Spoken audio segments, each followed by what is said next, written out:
I'm here at the 8 Bells in York, where we're going to be interviewing Phil Carr, TikTok Travel Creator of the Year. So come with me. Well, Phil, thank you very much. No, thank you for having me. If I get invited to a pub locally, I'm not going to say no. Well, amazing. I've been following you now for quite some time. Oh, thank you. You're the one. I'm the one. Yeah. I am the one. And like myself, well, first of all, let's start with the awards. Travel Creator of the Year. Yeah, it's very, very nice. But I do feel like I've been given a trophy just for doing my job, and I've done jobs over the years which I haven't got a trophy for. So yeah. I am in this frame of mind of like, why this one? So were you shocked to get nominated, or? Yeah. Yes. Yes, it's nice because obviously to get nominated was sort of TikTok and the partners around TikTok and the sponsors and things like that.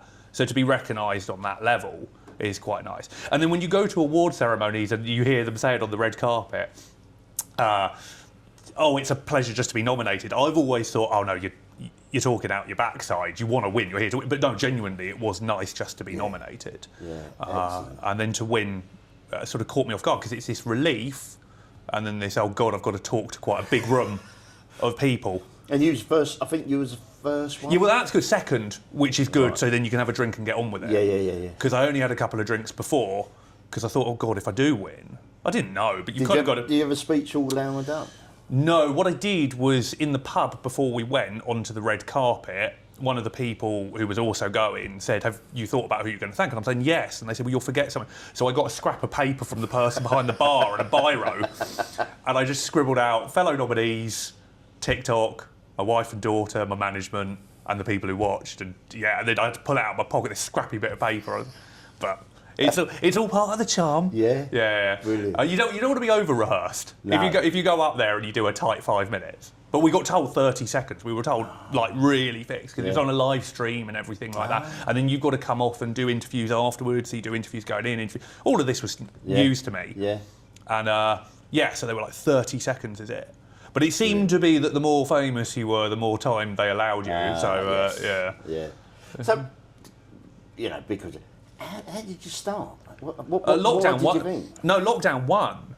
So I downloaded TikTok with sort of the rest of the country during lockdown 1. We went in. We went into lockdown.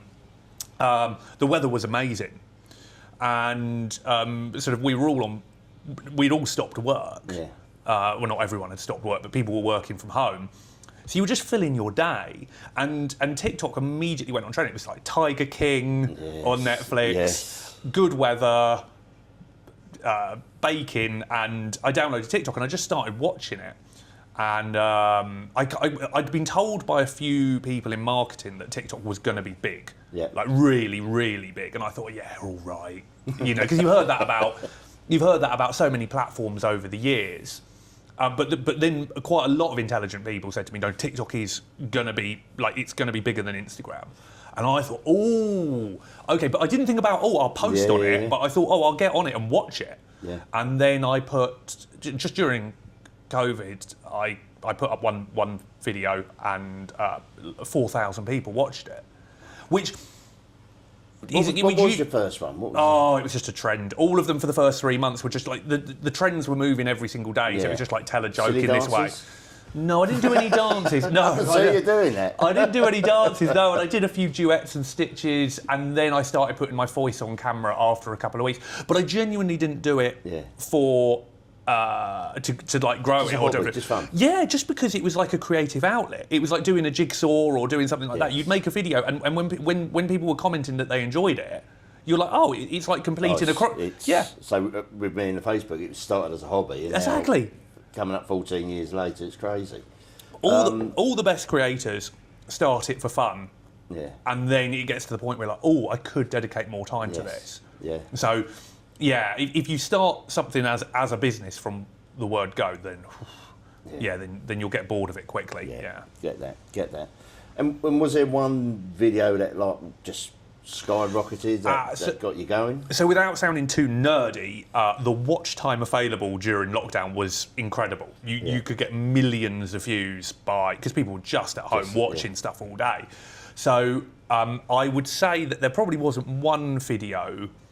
I was doing videos on things that we could do, so very local towns, because at one point we could go within 15 minutes of our house, so I would just walk. I'd walk here, Sutton, Leatherhead, I'd sort of cycle down to Leatherhead and things like that, and then supermarkets, because obviously supermarkets were open. So I do a weekly shop in a different supermarket each week, so it would be like Waitrose or Sainsbury's. So I thought, I can make videos about those things, and then as other things opened. And I think when I realised it was a bit of a goer was when videos were consistently doing very, very well. So you could get a viral video by luck, and then when I realised, oh my god, I can replicate this week after week after week. And then as we came out of lockdown and I started going further afield, and they were doing well as well, I was like, okay. But it's still, at that point, it was still nothing but a hobby. It was just a very, very rewarded hobby. Like it was, and no one was coming over to say hello because we were all still in restrictions, you know. And there was no money on the platform or anything. So I wasn't motivated by any of that. I was just motivated. It's fun of doing it. Truth be told, if I'm thinking about it out loud now, I thought probably at the time this might be something. I might get invited to things, you know, like you might get invited to a football match. I kind of thought, if I grow this, then I might start getting invited to things. Like, that was probably the ceiling of where I thought it would go. And as I say, you've been to many places, all around now. Is there? I don't know if you can say on camera or not. Your favourite place where you like to go back to, or and your worst? So favourite places are definitely the Highlands in Scotland. If you live in the UK and you haven't been to the Highlands, then don't go anywhere else until you have. But pick your time of year. Never been. I'd like to go. It's the midges that worries me. Yeah, if you go in spring, then that's perfect. It's absolutely perfect. It's like April, May. But it's absolutely sensational. It's one of the most beautiful places in the world. Like, because we're on an island with it. No one. Everyone just sort of dismissed, but you can go all over the world, and the Highlands is one of the most beautiful places. The landscapes, the waterfalls, like stags running around if you see one. And, so there, and then I like cold places. So Kiruna at the north of Sweden, I love that. I went in polar night up there, sort of -20, and stayed in the ice hotel there. That I would love to do again. Svalbard, which is an island north of Norway, 600 miles down from the North Pole. Again, that's quite affordable. You know, they don't give it away, but you're talking hundreds, not thousands, if you want to go there. And you're going effectively to the Arctic. You know, permanent daytime in the summer, permanent darkness in the winter. I'll make a note of all these places. And then places I wouldn't go back to. Well, there's lots of places in the UK which I've been to, and I make the video, and I think I'm never going to come back here, but that's not through hate. So you walk around Hereford, and I go and make a video on Hereford, or I go and make a video on Scunthorpe, and you kind of, and sort of occasionally I think, I cannot see a world where I will come back here, because there's no reason to, but I might do one day. But yeah, not countries I wouldn't go back to. I would go back to Egypt, but I probably wouldn't go back to Cairo unless... I've done Cairo and Luxor, and Cairo, I just found it exhausting. It's not dangerous. At no point did I feel in danger. It's not like that at all. But there's not really any public transport. It's a massive city. It's huge, 10 million people. Getting around is just... And then when you're out on the street, it's just relentless. It just got my brain and just sort of made it itchy, basically. I didn't... Because the wife's at school, so we go August and March. Oh, it's hot. God, it was hot. Well, I went in February and it was 19 degrees, which for me is T-shirt and shorts. We done Luxor, Valley of the Kings. It was so hot, we went down into one of the tombs just to keep cool. And then the lights went out. Oh my God! Because they're on the sensors, you never see me run so fast to get out there. Oh my goodness me! Yeah, but I get what you're saying about Egypt. Yeah, when you're in the if you get a guide and you're going to the historic sites, fine. And when you get to the outskirts of Cairo, fine. But the city of Cairo, It's just the most stressful place, but some people love that. Yeah. Some people love the chaos and not being able to cross the road and everybody coming over to you trying to sell you stuff all the time. But for me, I'd rather be Marrakesh. Well, Marrakesh is kind of Marrakesh. I'd say is a run under Cairo because at least Marrakesh is a smaller place. You can escape things. See, we just got back from Marrakesh, and I absolutely loved it. Yeah, Marrakesh I would go back to. Yes. You could. There are fun. But you need a guide. You need a guide, and you get a lot of film crews in Marrakesh because lots of films are filmed in Marrakesh. In the desert. And influencers now. Loads of them around jumping out in front. Again, it's a very cheap way of going somewhere very exotic. Yeah. So I think I said in the Marrakesh video, it's the cheapest place you can go for a completely different culture. Because the budget airlines go there. 3-hour flight? Yeah, 3-hour flight, cheap accommodation, but you're getting a whole different culture, like a completely different way of life. Yeah, it was. I'd say I loved Marrakesh, and we went then down across to Agadir. Different story, going to be in the World Cup venue. Oh, yes, of course, they've got a third of the games. Bit of a building site at the moment, and we have hotels popping up. And it'll be warm as well, jeepers. Yeah. So, the places you've been, where do you want to go? Where were you thinking, I'd really like to do a video there? I think with the videos, I've said it before, so it's not hugely controversial. I don't like travelling. I've kind of fallen into this by accident. Basically, I started travelling further afield because I was making the videos around the UK, and then a big company came to me and said, "Oh, how would you like to try doing the videos you do in the UK but around the world?" And I said, "No, go away." And then they showed me money, and I was like, "Oh." I mean, it's not life-changing money, but it's enough for you to go, actually, But what I do, I love experiences, and I love doing things when I'm places. But the actual getting on planes, transfers, hotels, even... Stressful. Yeah, I really... Some people love it. Yeah. And there are YouTube channels, and I'm friends with people on YouTube who make their whole channel about the journey. Whereas the journey, for me, is just...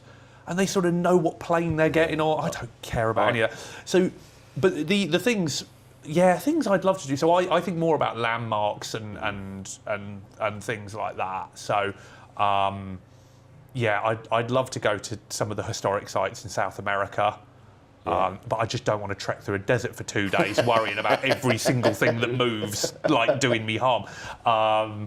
Australia. I'd love to go and make content in Australia because the sense of humour translates really well. So I'm a firm believer that sort of the British sense of humour translates to Australia and the Dutch. Like we're the three. The Dutch also have a very similar like sarcasm and so never really thought of that. Yeah, so as I've travelled about, I've realised that kind of the Dutch, the Australians, and the British, and then you've got the New Zealanders and the Canadians kind of trying to get in on the party.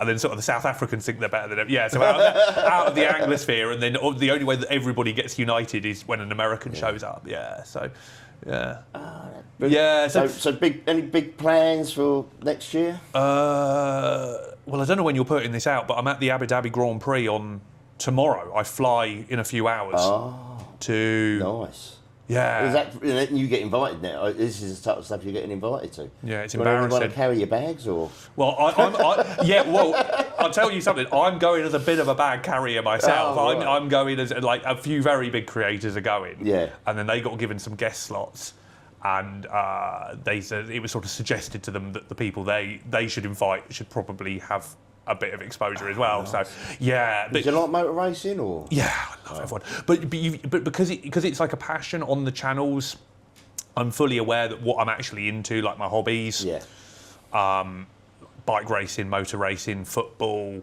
rugby, cricket, all these sorts of things. There are too many good creators who are making content about those things all the time.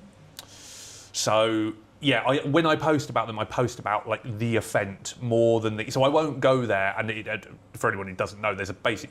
By the time this goes out, people will know what the result is. But there's a 3-way race for the championship, so that content will not be me going through like the point scenarios and what tyres they're running. It's more the experience of being more there. The experience, what the hotel is like, what the what the food and drink is like. So being local, have you ever done the derby? Yeah, a few years ago, we would go, before our daughter was born, us and a few friends would go up and go on the infield. Yeah. I got invited with a friend, into quite good seats, not this year before, but I was away doing something else. It's at a busy time of year. It's like end of June, isn't it? When is it? It's sort of... It's, now I'm on the spot and I do a lot with the Jockey Club. They're going to kill me for not giving the date. But yeah, it's his first Saturday in June. The other thing is, and Jockey Club, I get on with the Jockey Club, fine. Flat racing is... I find jump racing more exciting than flat racing. Flat racing is kind of the sprint of, it's fine. I enjoy it. Yeah.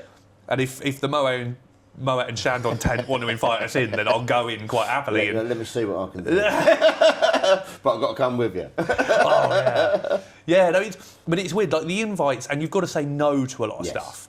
Because otherwise you're just doing it for you, and people are not interested. Yeah. So you can say yes to all sorts of things. Yeah. And we all know the creators who do.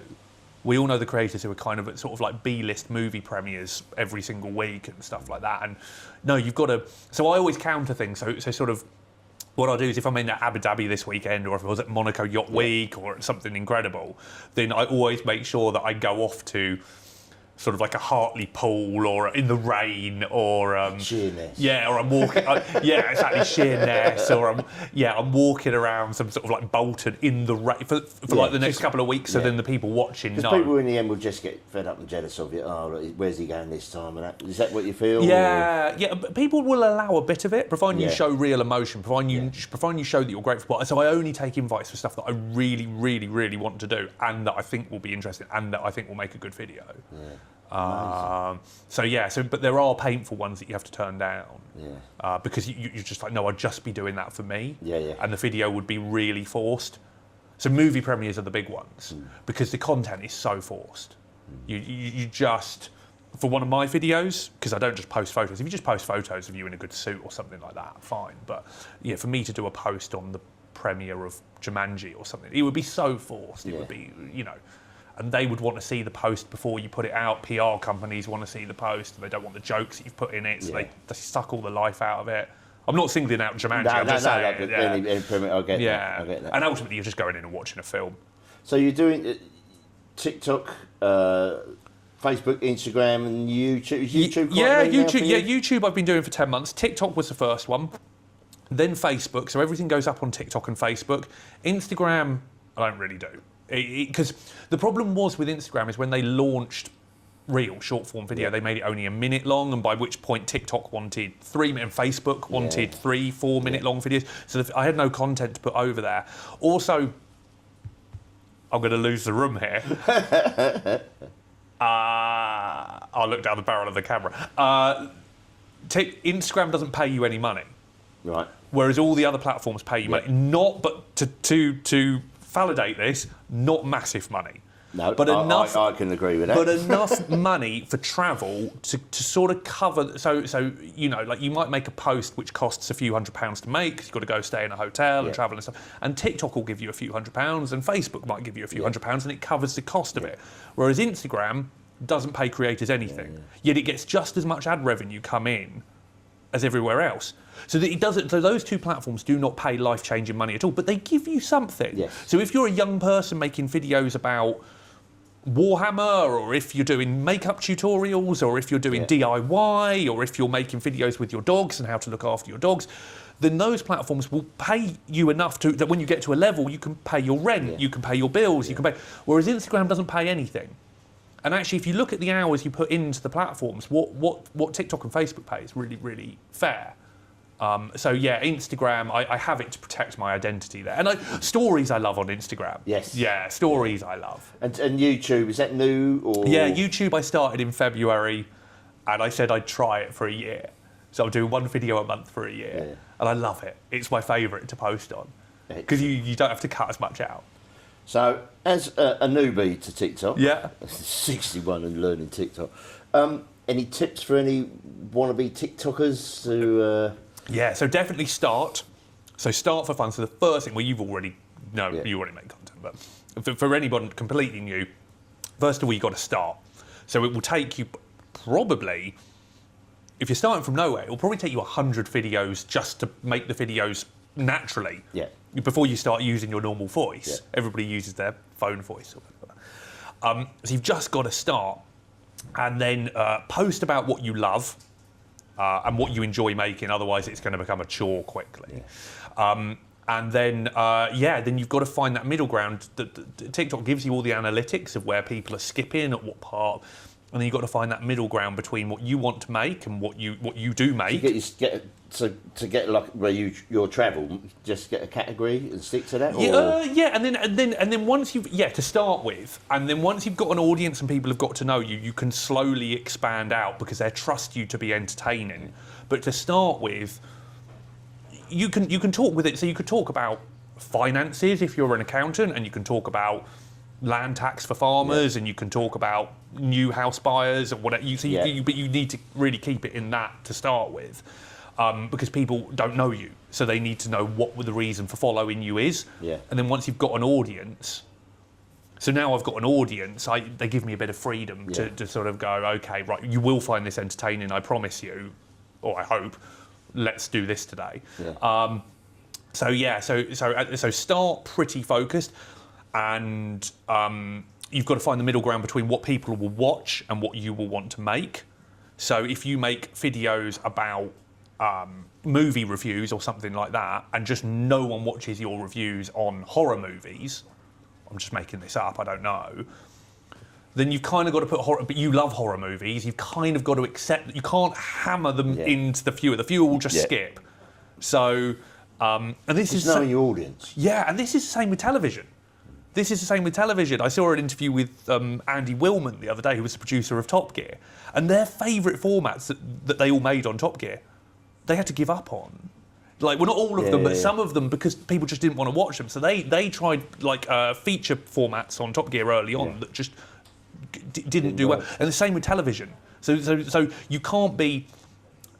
So you've got to accept the fact that you're going to make the content, and there's going to be aspects of the content that people won't watch, and that's no fault of yours. It's just they don't want to watch that. So you can't keep going with it. Some people try... And it's strange with TikTok. You can put a video... And I've only got not even 100 followers, but you can put a video out and it will go 3,000, 4,000, and then you put another one, you're lucky to get a couple of hundred. Yeah. Sort of thing. So this is the next bit.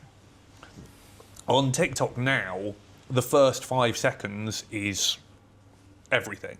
So the first 5 seconds of a TikTok is absolutely everything. So I'll make a whole post, and I'll put like a holding line in for the first 5 seconds, and then I will really think about what that opening sentence is.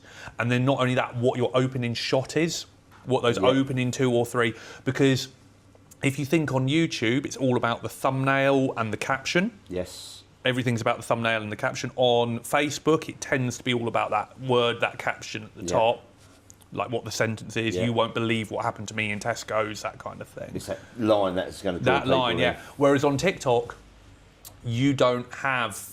You can have the caption at the bottom, but that doesn't get read till later on in the post if someone's stuck with the post. So it's what the opening sentence is and what those opening visuals are. So would you put text onto the opening visuals? You can do. I don't now, but that's because I enjoy a bit of, I don't know what the word is. I've got an audience now, so sort of, if I was to start now, then you could put clearly like the cheapest flight in the UK or sort of the cheapest pub, the cheapest pint in London. So it's just drawing people into you've got to, it's got to be that hook. That first sentence has got to be a hook. Whatever you're posting about, and you know, if you're posting about, I don't know, driving model cars, remote control cars, and you've got to go, is this the fastest remote control car? Don't do anything like come with me to, like, no one cares. God, I was doing that. Don't say come with me to the cheapest. The other one I always go, hi guys. I've stopped that. I've stopped that now. Hi guys, I just wanted to jump on. Jump on what? Like, no one cares. Like every piece of content has got to be a gift to the people watching. Right. They're not... You're working for them. Like, you work for them. They gift you with their watch time. Yeah. That is it. So the moment you start going, you won't believe what I did. They've skipped. Come with a skip. Like the majority of people skip in the first 2 seconds. Skip. So don't say, come with me to the best pizza in London. Yeah. Just go, the best pizza in London. We won't hear any arguments in the comments. And then people are commenting. Yeah. So yeah, it's immediately a conversation. You don't meet a friend and say, like, come with me. Like, no, just talk normally. Yeah, so yeah, it's that, common sense in a way, isn't it? It's just be normal. Yeah, be yourself. And that opening sense, and then that opening shot as well. Yeah, amazing. Yeah, amazing. Well, Phil, I thoroughly enjoyed this. Well, no, and we are very reliant on you. Oh no, our household is very reliant on you. So that you could make or break Epsom. You influence elections. You no, I don't do politics. Yeah. I don't do politics. No, simple as that. No, I'm just a nosy bloke on Facebook. But thank you for saying that. That's all. I describe myself as a nosy bloke on Facebook. No, not at all. No, I don't think you realise like the service that you do to people, because people genuinely use your page. So this is another massive thing that we probably should have said earlier. There's follow-ins and there's follow-ins. So if you post about something very, very niche on TikTok, like mountain biking or something like that, and you've got 50,000 followers, that's a very, very valuable account, because all 50,000 of those people are dead into mountain. What I do, I've got everybody all over the country doing all different. It's very scattergun. But what you've got is a lot of people in an entire town. And I'm just checking the doorway if I can get my head out of it. But yeah, we rely on you to. When are the Christmas lights being turned on? When anything new opens? Free parking coming up. Free parking. An accident on the bypass. But again, it's again like you. It started with you. It was COVID. With me having the 2 young kids at the time, I couldn't find young kids. Well, they were 14 years now. I started for 14. We should probably say one of them's just out of shot. Yes, she likes being out. But it's just you know, I'm not dissing the council, but the council's website was hard to find anything going on. At the time, there was local newspapers coming through your door which told you what had happened. Yeah. And I just sat there and I thought, well, this is great fun. Love it. Well, that's an interesting thing. You know, the councils and the local authorities, their social media, their websites and everything like that are never good, because any young person coming out of uni who's good at those things, I don't mean anything by this. Why would you go work at a council? I don't mean anything by that at all. So sort of, this is the problem TV has now. You've got the youngsters coming out of university and teaching themselves how to edit, how to write and everything like that. They can go and work at the BBC for not much money for many years, or they can start a YouTube channel or work on a YouTube channel and get quite wealthy quite quickly. And in fairness to the councils and any authority, social media, they are somewhat restricted. Oh, it would be a nightmare. It would be a nightmare. You've got to feel sorry for that. Yeah. But Phil, that's been amazing. Thank you very much. Thank you for getting me out. Can we just say Merry Christmas? Merry Christmas. That means I've now got to work on. Do we say Merry Christmas to this lot? It'd be Merry Christmas. Merry Christmas to you all. Merry Christmas to this lot. Support the pubs. Yes, keep your pubs, local pubs open. Eat out, eat independent. We're at the 8 Bells in Youghal, and it's a lovely venue. So do come down here. Yeah. Cheers, mate. Cheers.